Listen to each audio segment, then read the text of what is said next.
నమస్తే, welcome to వార్తా 9 news bulletin. ముందుగా హెడ్లైన్స్ చూద్దాం.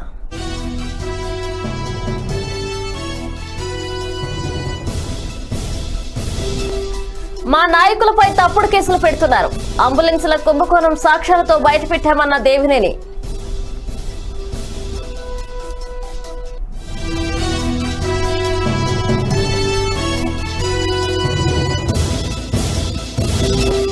భారీ ఎత్తున హరితహారం నిర్వహిస్తాం. మొక్కలు నాటడం, కాపాడడం అందరి బాధ్యత అన్న తలసాని.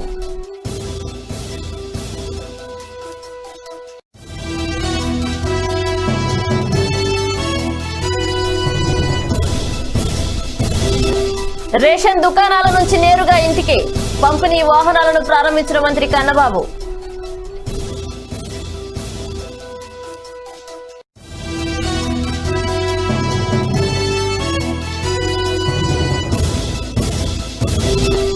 దేశ భవిష్యత్తును నిర్ణయించే అంశాలపై ప్రజలు ఆలోచన విధానం మారాలని పిలుపు. మోడీ నాయకత్వంలో దేశం అభివృద్ధి దిశగా పయనిస్తుందన్న కిషన్ రెడ్డి.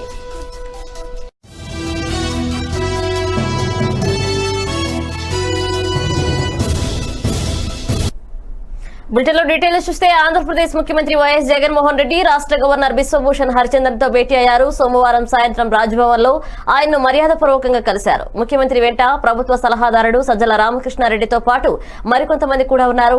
సుమారు అరగంట పాటు వీరి భేటీ సాగింది. కాగా కరోనా వైరస్ నేపథ్యంలో శాసనసభ, మండలి బడ్జెట్ సమావేశాలలో ఉభయ సభలను ఉద్దేశించి గవర్నర్ వీడియో కాన్ఫరెన్స్ ద్వారా ప్రసంగించిన విషయం తెలిసిందే. అయితే ఆనవాయితీ ప్రకారం బడ్జెట్ సమావేశాల అనంతరం గవర్నర్ తో సీఎం భేటీ అవుతారు. దానిలో భాగంగానే సీఎం జగన్ సమావేశమైనట్లు తెలుస్తోంది. అలాగే రాష్ట్రంలో కరోనా వైరస్ కట్టడికి ప్రభుత్వం చేపడుతున్న చర్యలు, పెద్ద సంఖ్యలో నిర్వహిస్తున్న కరోనా నిర్ధారణ పరీక్షలపై కూడా గవర్నర్ తో భేటీ అయి చర్చకు వచ్చినట్లు సమాచారం.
ఏడాది పాలనలో జగన్మోహన్ రెడ్డి ప్రభుత్వం ఆంధ్రప్రదేశ్ ను కుంభకోణంలో అగ్రప్రధాన నిలిపిందని మాజీ మంత్రి టీడీపీ నాయకులు దేవినేని ఉమామహేశ్వరరావు ఎద్దేవా చేశారు. చివరకు ప్రజారోగ్యంతో ముడిపడిన 108 అంబులెన్సులలో కూడా 300 కోట్ల అవినీతికి పాల్పడ్డారని ఆరోపించారు. అంబులెన్సులకు సంబంధించి రకరకాల జీవోల పేరుతో విజయసాయిరెడ్డి వియంకుడికి చెందిన అరబిందో కంపెనీకి కట్టబెట్టడానికి రాష్ట్ర ప్రభుత్వం చేసిన విన్యాసాలను టీడీపీ అధికార ప్రతినిధి పట్టాభిరామ్ సాక్ష్యాధారాలతో సహా బయట పెట్టారని గుర్తు చేశారు దేవినేని. జగన్మోహన్ రెడ్డి గారు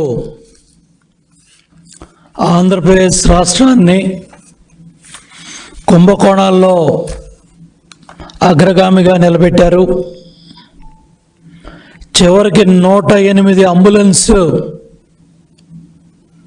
ఇవాళ 300 కోట్ల కుంభకోణంలో రాష్ట్రం అంతా కూడా చర్చ జరుగుతూ ఉంది.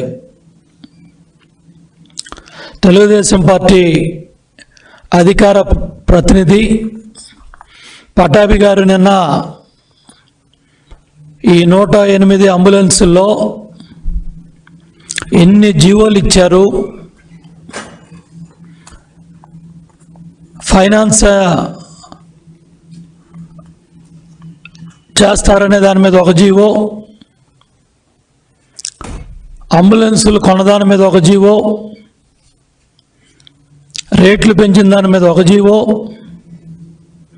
డబ్బులు ఇవ్వడానికి ఇంకో జీవో, డిప్యూటీ సీఈఓని చేయడానికి ఒక జీవో, మళ్ళీ ఇవాళ రకరకాల జీవోల పేరుతో ఈరోజు ఏటుగా రాష్ట్రం అంతా కూడా పేరు మోగుతా ఉన్న విజయసాయిరెడ్డి గారి వియ్యంకుడికి అరవిందో కంపెనీకి ఈ 108 అంబులెన్సులు కట్టి పెట్టడానికి రాష్ట్ర ప్రభుత్వం చేసిన ఈ జీవోలో విన్యాసం చూస్తూ ఉంటే దేశం అంతా కూడా ఆశ్చర్యపోతూ ఉంది. 111 జీవోలో వాళ్ళు ఇచ్చింది బ్రహ్మాండంగా identify and engage. Jaganmohan Reddy గారు కొత్త కొత్త పదాలు వస్తూ ఉన్నాయి. ఐడెంటిఫై అండ్ ఎంగేజ్, ఇదేనా రివర్స్ టెండరింగ్కి అర్థం? ఇదేనా మీ రిజర్వ్ టెండరింగ్? రివర్స్ టెండరింగ్ అని ఏడాదిగా మీరు పాడుతూ ఉన్న పాట, మీ సలహాదారుల డబ్బులు. ఈ ఏడాది భారీ ఎత్తున హరితహారం నిర్వహిస్తామని మంత్రి తలసాని శ్రీనివాస్ యాదవ్ తెలిపారు. మొక్కలు నాటడం, కాపాడడం అందరి సామాజిక బాధ్యత అని చెప్పారు. నగరంలో ప్రతి పౌరుడు చెట్లు నాటాలని పిలుపునిచ్చారు. ఆహ్లాదకరమైన వాతావరణాన్ని అందించాలన్నారు. హరితహారంలో నగరంలోని అన్ని పార్టీల ప్రజాప్రతినిధులు మొక్కలు నాటాలని ఆదేశించారు. పార్కులు, ఖాళీ స్థలాలు, అపార్ట్మెంట్స్ అన్ని స్థలాల్లో హరితహారం చేపట్టాలని, మొక్కలను జీహెచ్ఎంసీ ఆధ్వర్యంలో అందరికీ అందిస్తామని తెలిపారు. 25వ తేదీ నుంచి 15 ఆగస్టు వరకు హరితహారం నిర్వహిస్తామని తలసాని శ్రీనివాస్ యాదవ్ తెలిపారు.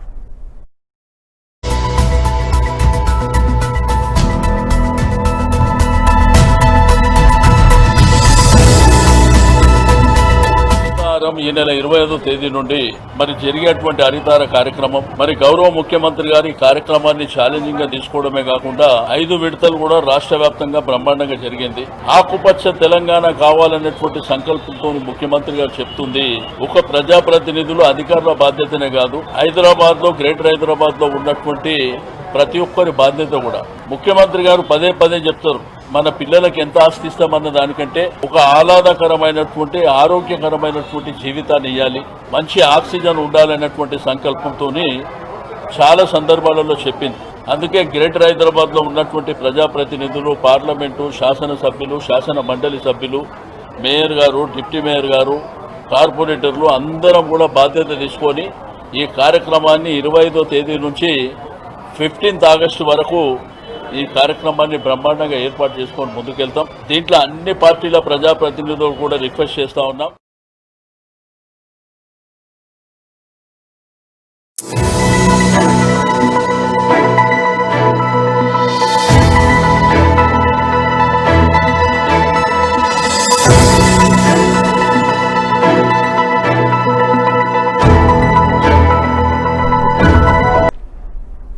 రేషన్ దుకాణాల నుంచి వాహనాల ద్వారా నిత్యావసర సరుకులను ప్రతి ఇంటికి పంపిణీ చేయనున్నట్లు వ్యవసాయ సహకార శాఖ మంత్రి కురసాల కన్నబాబు తెలిపారు. కాకినాడ జేఎన్టీయూకే మెకానికల్ బ్లాక్ వద్ద రాష్ట్ర పౌర సరఫరాల సంస్థ ఆధ్వర్యంలో నిత్యావసర సరుకులు పంపిణీ సిద్ధం చేసిన వాహనాలను మంత్రి కలెక్టర్ మురళీధర్ రెడ్డి, జేసీ లక్ష్మీశా, విసి రామలింగరాజు ప్రొఫెసర్లు పరిశీలించి కొన్ని సూచనలు చేశారు.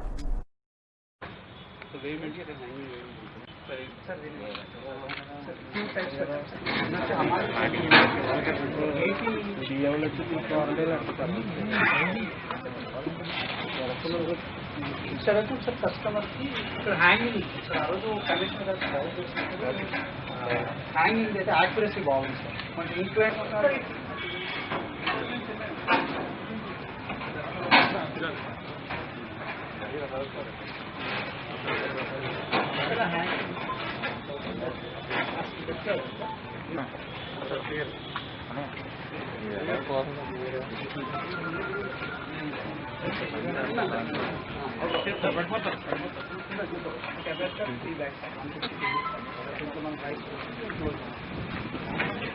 కస్టమర్ చూస్తున్నారు 5 kgs and 5 కండిషన్ 5 kgs తర్వాత ఆటోమేటిక్ లేదు. ఆటోమేటిక్ గా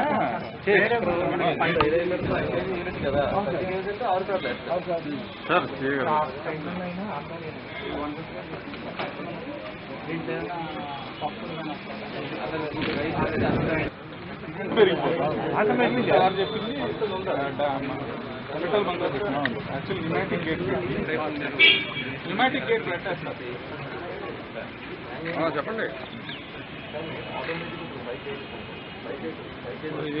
మినిస్టర్ గారు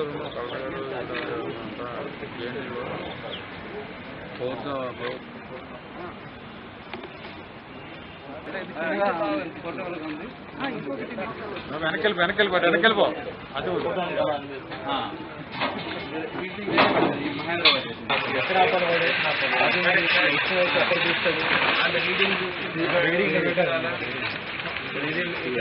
ఎవరు చూస్తారంటే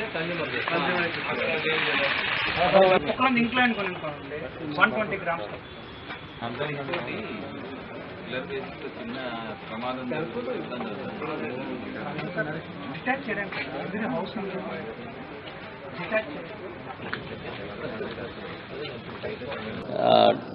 ఆయా ఇళ్ల వరకు తీసుకొచ్చి రేషన్ బియ్యం కానీ ఇతర సరుకులు కానీ ఇవ్వాలని గౌరవ ముఖ్యమంత్రి జగన్మోహన్ రెడ్డి గారు సంకల్పించారు.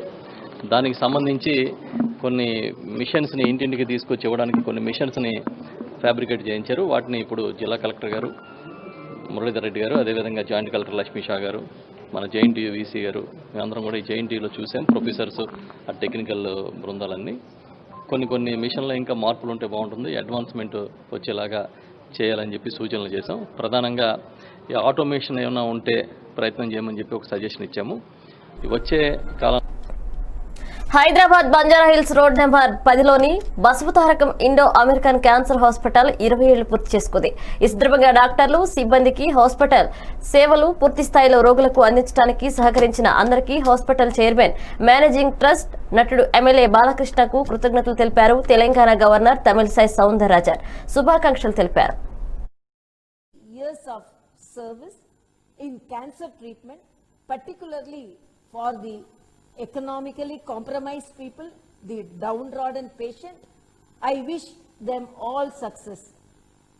Nandamuri Balakrishna Garu, taking his father NTR's mission of serving the poor with same spirit.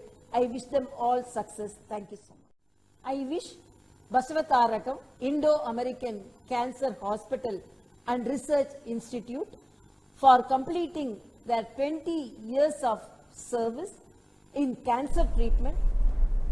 దేశ భవిష్యత్తును నిర్ణయించే అంశాలపై ప్రజల ఆలోచన విధానం మారాలని పిలుపునిచ్చారు కేంద్ర హోంశాఖ సహాయ మంత్రి కిషన్ రెడ్డి. చైనా ఉత్పత్తులకు ఇండియా అంగడిగా మారిపోయిందన్నారు. ఇకనైనా ఆ పరిస్థితి మారాలన్నారు. ఇన్నాళ్లు దేశీయ మార్కెట్ ఉత్పత్తులను నిర్లక్ష్యం చేశామని ఇక నుంచి ఆ ధోరణి మార్చుకోవాలన్నారు. మోడీ నాయకత్వంలో దేశం అభివృద్ధి దిశగా పయనిస్తుందన్నారు కిషన్ రెడ్డి. కాంగ్రెస్ ప్రభుత్వంలో దశాబ్దాలుగా పరిష్కారం కాని సమస్యలను కూడా బీజేపీ హయాంలో పరిష్కారం అయ్యాయని అన్నారు. విజయవాడలో బీజేపీ రాయలసీమ జోన్ జన సంవాద్ వర్చువల్ ర్యాలీ పాల్గొన్న మంత్రి కిషన్ రెడ్డి కాంగ్రెస్ పాలనపై విమర్శలు గుప్పించారు. పార్టీగా భారతీయ జనతా పార్టీ నాయకత్వంలో, మోడీ గారి నాయకత్వంలో అధికారంలోకి వచ్చినటువంటి ఏకైక పార్టీ, రెండోసారి అధికారంలోకి వచ్చినటువంటి పార్టీ భారతీయ జనతా పార్టీ. సీట్లను, ఓట్లను పెంచుకొని వచ్చాం. అద్భుతమైనటువంటి పరిపాలన. భారతదేశ చరిత్రలో సువర్ణాక్షరాలతో రాయించదగినటువంటి సంవత్సరము ఈరోజు. దురదృష్టవశాత్తు కరోనా ప్రపంచమంతా ఈరోజు వ్యాపించింది. మన భారతదేశం అతిథులం కామనము. కొంత కరోనా కారణంగా మనం ఇబ్బందులకు గురయ్యాం తప్ప పార్లమెంట్ సమావేశాలు తీసుకున్న ఈ సంవత్సరం దీర్ఘకాలికంగా దేశాన్ని పట్టిపీడిస్తున్నటువంటి సమస్యల పరిష్కారం కోసం చూసిన, దేశ ఆర్థిక వ్యవస్థను గాడిలో పెట్టేటువంటి ప్రయత్నం చూసిన మంచి పరిపాలన ఈ సంవత్సరంలో మోడీ గారి నాయకత్వంలో ఇవ్వడం జరిగింది. ఓట్ల శాతాన్ని, సీట్ల శాతాన్ని పెంచుకొని రెండవసారి అధికారంలోకి వచ్చాం. స్వాతంత్రం వచ్చిన తర్వాత ఒక ప్రతిపక్ష పార్టీగా మొట్టమొదటిసారిగా రాష్ట్రంలో అంబేద్కర్ రచించిన రాజ్యాంగం కాకుండా రాజారెడ్డి రాజ్యాంగం నడుస్తుందన్నారు విశాఖ జిల్లా ఎస్సీసీఎల్ అధ్యక్షుడు విజయ్ కుమార్. నగరంలోని టీడీపీ కార్యాలయంలో ఏర్పాటు చేసిన మీడియా సమావేశంలో ఆయన మాట్లాడారు. దళితుల ఓట్లతో గెలిచిన వైఎస్ఆర్ కాంగ్రెస్ పార్టీ చరిత్రలో దళితుల ద్రోహిగా మిగిలిపోతుందన్నారు. ఎస్సీ ఎస్టీ కార్పొరేషన్ నిధులను ఇతర పథకాల మళ్లించడంపై మండిపడ్డారు. బీసీ నేతలనే టార్గెట్ చేస్తూ కేసులు పెడుతున్నారని ఆగ్రహం వ్యక్తం చేశారు విజయ్ కుమార్. 64 సంవత్సరాలు ఆయన మీద నిర్భయ కేసట. ఆవిడే ఆ రోజు బయటకు వచ్చి క్షమాపణ చెప్పి లక్షాపౌత్రుడు గారు ఆయన తాతగారు ఫోటో తీశాడు ఎందుకమ్మా అని చెప్పి ఆ రోజు అక్కడ నిరసన తెలియజేస్తే ఆవిడ వచ్చి బయటికి తప్పు అయిపోయింది సార్ అని చెప్తే తర్వాత మారిపోయి వెంటనే ఆయన నా మీద ఎలా మాట్లాడాడు, నన్ను అవమానకరంగా మాట్లాడాడంటే ఏం మాట్లాడుతాం. ఈరోజు అధికారులు కూడా కనీసం మీకు కొద్దిగా బుద్ధుండి వ్యవహరించాలి. కృష్ణవేణి గారు అది కరెక్ట్ కాదు. ఈరోజు ప్రభుత్వం ఏదో మా వెనకాతలు ఉంది, ఈరోజు పెట్ల గణేష్ ఈ రోజు వెనకాతలు ఉండి ఆడిస్తాం అన్నాడంటే వీళ్ళంతా వన్ టైం ఎమ్మెల్యేలు గుర్తుపెట్టుకోవాలి. ఇది మాత్రం మీ కౌంట్ డౌన్ స్టార్ట్ అయింది, మీ కౌంటబుల్ మేము ఇచ్చేస్తాం తిరిగి లేకుండా. రానున్న రోజుల్లో తెలుగుదేశం పార్టీ అధికారంలోకి వస్తుంది. వచ్చిన తర్వాత మీ ఇవ్వాల్సినటువంటి అన్ని కూడా మేము రాసుకుంటా ఉన్నాం. మీ చట్టాలన్నీ కూడా మా దగ్గర ఉన్నాయి. మీకు ఇవ్వాల్సిన కౌంటబుల్ ఏదైతే ఉందో వెనక్కిస్తాం, కంగారం లేదు. జగన్మోహన్ రెడ్డి ఏదో 10 సంవత్సరాలు పాలించేస్తాడనుకోని ఈ రోజు అధికారులు ఐపీఎస్ అధికారులు ఐఏఎస్ అధికారులు వ్యవహరిస్తున్నటువంటి తీరు, రాష్ట్రంలో డీజీపీ 4-5 సార్లు కోర్టుకి ఎక్కినటువంటి దాఖలాలు ఈ రాష్ట్రంలో ఎప్పుడైనా ఉన్నాయా? 5 సార్లు ఎక్కాడు. ఒక సిఎస్ కోర్టుకి ఎక్కినటువంటి దాఖలాలు ఎక్కడ ఉన్నాయా? ఆవిడ కూడా ఎక్కింది. అంటే ఏం చేస్తా ఉన్నారు? ఈరోజు దళితుల పక్షాన పోరాడుతున్నటువంటి వ్యక్తి మొన్న మీరు చూశారు, శ్రావణ్ కుమార్, రిటైర్డ్ జడ్జి శ్రావణ్ కుమార్ జాడా. ఆయన మన ఎగ్జిక్యూటివ్ మెంబర్స్ ఏదైతే యూనివర్సిటీలో జరిగినటువంటి అవకతవకలని బయట పెట్టి ఈ విధంగా వైసీపీ ప్రభుత్వం కుట్ర పన్ని ఇలాగ ప్రభుత్వం తాలూకా ఉద్యోగాలు అమ్ముకుంటుందని చెప్పి బయట చెప్పినందుకు ఆయన మీద దేశద్రోహం కేసు పెట్టారు. వాళ్ళు ఎవరో లేరు ఇక్కడ. కార్మికుల వ్యతిరేక విధానాలను అవలంబిస్తున్న కేంద్ర ప్రభుత్వ విధానాలపై జూలై 3వ తేదీన నిర్వహించిన తలపెట్టిన నిరసన కార్యక్రమాన్ని విజయవంతం చేయాలని నగరంలోని అన్ని ట్రేడ్ యూనియన్లు రౌండ్ టేబుల్ సమావేశాన్ని నిర్వహించాయి. సిఐటియు కార్యాలయంలో వివిధ ట్రేడ్ యూనియన్ నేతలు హాజరై దేశవ్యాప్త లాక్డౌన్ వలన ఏర్పడిన పరిస్థితుల ప్రభావంతో కుదేలైన కార్మిక రంగాన్ని కేంద్ర ప్రభుత్వం ప్రైవేటీకరణ వైపు తీసుకుపోతుందని పలువురు యూనియన్ నేతలు అభిప్రాయాన్ని వ్యక్తం చేశారు. మోడీ ప్రభుత్వం అనుసరిస్తున్నటువంటి కార్మిక వ్యతిరేక ప్రజా వ్యతిరేక విధానాలకు నిరసనగా దేశవ్యాప్తంగా జూలై 3వ తేదీన నిరసన కార్యక్రమాలు చేపట్టాలని చెప్పని కేంద్ర కార్మిక సంఘాలు, రాష్ట్రంలోని కార్మిక సంఘాలు వీటితో పాటు ఉద్యోగ ఫెడరేషన్లు ఐక్యంగా పిలుపునిచ్చాయి. ఈ పిలుపుని విశాఖపట్నంలో జయప్రదం చేయడం కోసం విశాఖపట్నంలో ఉన్నటువంటి అఖిలపక్ష కార్మిక సంఘాలు, ఉద్యోగ ఫెడరేషన్ నాయకుల సమావేశం ఈరోజు జరుగుతూ ఉంది. కరోనా మహమ్మారి లాక్డౌన్ కారణంగా ఈ దేశ ప్రజానీకం, రాష్ట్ర ప్రజానీకం, విశాఖపట్నం ప్రజానీకం, ప్రధానంగా కార్మిక వర్గం ఉపాధి కోల్పోయి తీవ్రమైనటువంటి కష్టాలు పడతా ఉంది. ఈ కష్టాల్లో ఉన్నటువంటి కార్మిక వర్గాన్ని, సాధారణ ప్రజానీకాన్ని ఆదుకోవాల్సిన బాధ్యత కేంద్ర ప్రభుత్వం మీద ఉంది. కానీ మోడీ ప్రభుత్వం దానికి విరుద్ధంగా కష్టాల్లో ఉన్న కార్మిక వర్గం మీద, ప్రజల మీద మరింత భారాలు మోపే విధంగా కార్యక్రమం చేస్తూ ఉంది. ఎన్నడూ లేని విధంగా గత 15 రోజుల నుంచి పెట్రోల్ డీజిల్ మీద ధరలు విపరీతంగా పెంచుకుంటూ పోతూ ఉంది. ఈ 15 రోజుల్లో ఈ రెంటి మీద కూడా దాదాపు లీటర్కి 8 రూపాయలు ధరలు పెంచే కార్యక్రమం చేశారు. అంతర్జాతీయంగా ముడి చమురు ధర తగ్గేటప్పుడు పన్నులు వేసి ఉచ్చ ఆదాయాన్ని కూడా మొత్తం కేంద్ర ప్రభుత్వం ఖాతాలో వేసుకుంది. ఇప్పుడు అంతర్జాతీయంగా ధరలు పెరిగితే ఆ ధరల భారాన్ని ప్రజల మీద మోపే కార్యక్రమం చేస్తూ ఉంది. దీంతోపాటు కార్మిక వర్గం అశేష త్యాగాలు చేసి సాధించుకున్న కార్మిక చట్టాలని 5 లేబర్ కోడ్స్గా యజమాని వర్గాలుగా మార్చే కార్యక్రమం రెండో వైపున చేస్తూ ఉంది.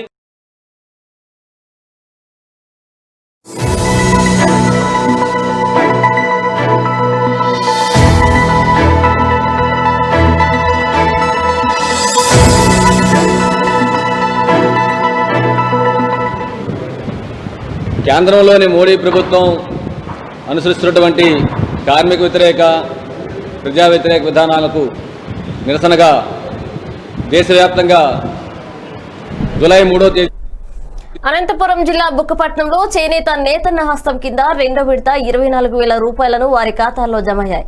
ఈ నేపథ్యంలో స్థానిక వైఎస్ఆర్ విగ్రహానికి పాలాభిషేకం చేశారు. అనంతరం కేక్ కట్ చేసి సీఎం జగన్ కు కృతజ్ఞతలు తెలిపారు. ఈ కార్యక్రమంలో వైఎస్ఆర్సీపీ నాయకులు Buchaiah, gas dealer Govardhan Reddy, Bukkapatnam minority నాయకులు రఫీ, చేనేత కార్మికులు పాల్గొన్నారు.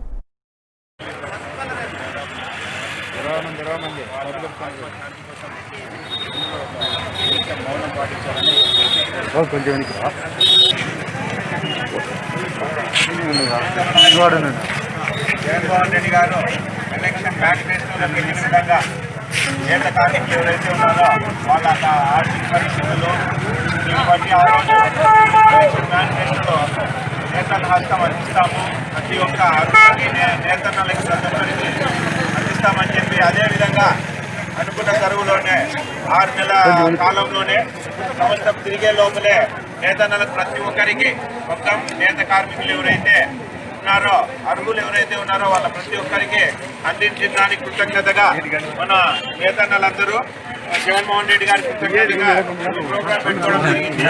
అలాగే నేతన్నలకు మరియు మనకు ఇంత కార్యాన్ని చేసిన జగన్మోహన్ రెడ్డి గారికి కృతజ్ఞతలు తెలుపుతూ అదేవిధంగా మన నేత కార్మికులు కూడా ఇద్దరు మాట్లాడాల్సిందిగా. భారత్ చైనా సరిహద్దుల్లో ఉద్రిక్తల వేళ ఢిల్లీ సీఎం అరవింద్ కేజ్రీవాల్ కీలక వ్యాఖ్యలు చేశారు. చైనాతో భారత్ ప్రస్తుతం 2 యుద్ధాలు చేస్తుందన్నారు. అందులో ఒకటి లడఖ్ సరిహద్దులో జరుగుతున్న యుద్ధం కాగా మరొకటి చైనా నుంచి వ్యాప్తి చెందిన కరోనా వైరస్ తో పోరాటమని వ్యాఖ్యానించారు. లడఖ్ సరిహద్దుల్లో చైనా బలగాలతో భారత జవాన్లు విరోచితంగా పోరాడుతుండగా చైనా నుంచి వ్యాప్తి చెందిన కరోనా మహమ్మారిని అంతమొందించడానికి దేశంలోని వైద్య సిబ్బంది పోరాడుతున్నారని పేర్కొన్నారు. జవాన్లు వెన్నుచూపకుండా పోరాడారని, కోవిడ్-19 పై జరుగుతున్న యుద్ధంలోనూ అలాగే విజయం సాధిస్తామని కేజ్రీవాల్ అన్నారు. 2 యుద్ధాల్లోనూ విజయం సాధిస్తామని అన్నారు. 25,000 लोग ऐसे हैं जिनको अभी भी कोरोना है. एक हफ्ते के अंदर केवल 1,000 एक्टिव केस बढ़े. इसका मतलब लगभग जितने लोग बीमार ठीक हो रहे हैं उतने ही लोग बीमार हो रहे हैं. एक तरह से फिलहाल ऐसा लगता है कि थोड़ा सा स्टेबलाइज हो रहा है. पिछले दिनों में हमने में कोरोना काफी फैला हुआ है और जनता के साथ मिलके, केंद्र सरकार के साथ मिलके हम इसे काबू करने की पूरी कोशिश कर रहे हैं एक तरफ, और दूसरी तरफ जिन लोगों को कोरोना हो जाए उनके इलाज की समुचित व्यवस्था करने की कोशिश कर रहे हैं. आज दिल्ली में लगभग 25,000 एक्टिव केसेस हैं. 33,000 लोग ठीक होके अपने अपने घर जा चुके हैं. 25,000 लोग ऐसे हैं जिनको अभी भी कोरोना है. एक हफ्ते के अंदर केवल 1,000 एक्टिव केस बढ़े. इसका मतलब लगभग जितने लोग बीमार ठीक हो रहे हैं उतने ही लोग बीमार हो रहे हैं. एक तरह से फिलहाल ऐसा लगता है कि थोड़ा सा स्टेबलाइज हो रहा है. पिछले दिनों में हमने कोरोना काफी फैला हुआ है और जनता के साथ मिलके, केंद्र सरकार के साथ मिलके हम इसे काबू करने की पूरी कोशिश कर रहे हैं एक तरफ, और दूसरी तरफ जिन लोगों को कोरोना हो जाए उनके इलाज की समुचित व्यवस्था करने की कोशिश कर रहे हैं. आज दिल्ली में लगभग 25,000 एक्टिव केसेस हैं. 33,000 బులెటిన్ ముగించే ముందు హెడ్లైన్స్ మరోసారి చూద్దాం.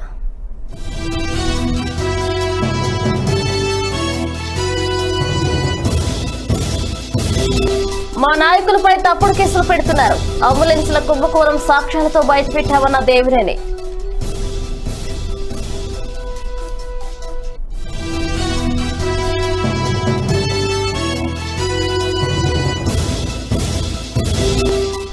భారీ ఎత్తున హరితహారం నిర్వహిస్తాం. మొక్కలు నాటడం, కాపాడడం అందరి బాధ్యత అన్న తలసారి.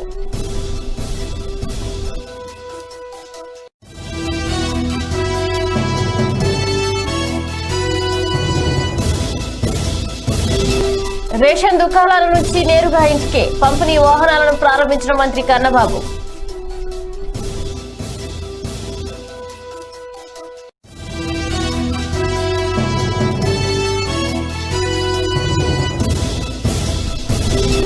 దేశ భవిష్యత్తును నిర్ణయించే అంశాలపై ప్రజల ఆలోచన విధానం మారాలని పిలుపు. మోడీ నాయకత్వంలో దేశం అభివృద్ధి దిశగా పయనిస్తుందన్న కిషన్ రెడ్డి.